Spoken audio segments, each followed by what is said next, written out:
بچے کے کان میں اذان کہنا رسول اللہ صلی اللہ علیہ وسلم سے ثابت نہیں ہے، اور نہ ہی صحابہ اکرام رضوان اللہ علیہ اجمعین سے اس کا کوئی ثبوت ملتا ہے۔ اس بارے میں جتنی روایات ہیں وہ سب ضعیف اور منکر روایات ہیں۔ پہلی حدیث سیدنا ابو رافع رضی اللہ تعالیٰ عنہ سے مروی ہے، جس کو امام ترمذی رحمہ اللہ نے اپنی کتاب السنن میں ذکر کیا ہے۔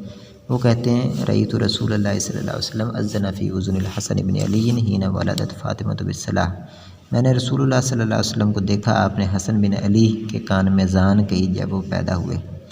اس کی سند میں عاصم بن عبید اللہ العمری سخت ضعیف منکر الحدیث راوی ہے، اور امام ابن حبان اور امام ابن طاہر المقدسی رحمہ اللہ نے اس حدیث کو عاصم بن عبید اللہ کی منکرات کے اندر شمار کیا ہے۔ اور دوسری حدیث سیدنا عبداللہ بن عباس رضی اللہ تعالیٰ عنہ سے مروی ہے، جس کو امام بیہقی رحمہ اللہ نے اپنی کتاب شعب الایمان میں روایت کیا ہے۔ وہ کہتے ہیں ان نبی صلی اللہ علیہ وسلم اذن فی اذن الحسن بن علی یوم ولد فاذن فی اذنہ الیمنی واقام فی اذنہ الیسری۔ بے شک نبی کریم صلی اللہ علیہ وسلم نے حسن بن علی رضی اللہ تعالیٰ عنہ کے کان میں اذان کہی، دائیں کان میں اذان کہی اور بائیں کان میں اقامت کہی۔ یہ روایت موضوع ہے، من گڑت ہے۔ اس کی سند میں حسن بن عمر بن یوسف السدوسی کذاب راوی ہے۔ اور تیسری حدیث سیدنا عبداللہ بن عمر رضی اللہ تعالیٰ عنہ سے مروی ہے، جس کو امام تمام رحمہ اللہ نے اپنی کتاب الفوائد میں ذکر کیا ہے۔ وہ کہتے ہیں ان نبی صلی اللہ علیہ وسلم اذن فی اذن الحسن والحسین رضی اللہ تعالیٰ عنہما حین ولدا۔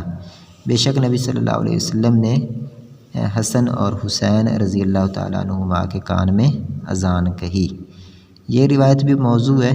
اس کی سند میں قاسم بن حفص العمری کذاب راوی ہے۔ اور چوتھی حدیث سیدنا حسین بن علی رضی اللہ تعالیٰ عنہ سے مروی ہے، جس کو امام ابو یعلیٰ رحمہ اللہ نے اپنی کتاب المسند میں ذکر کیا ہے۔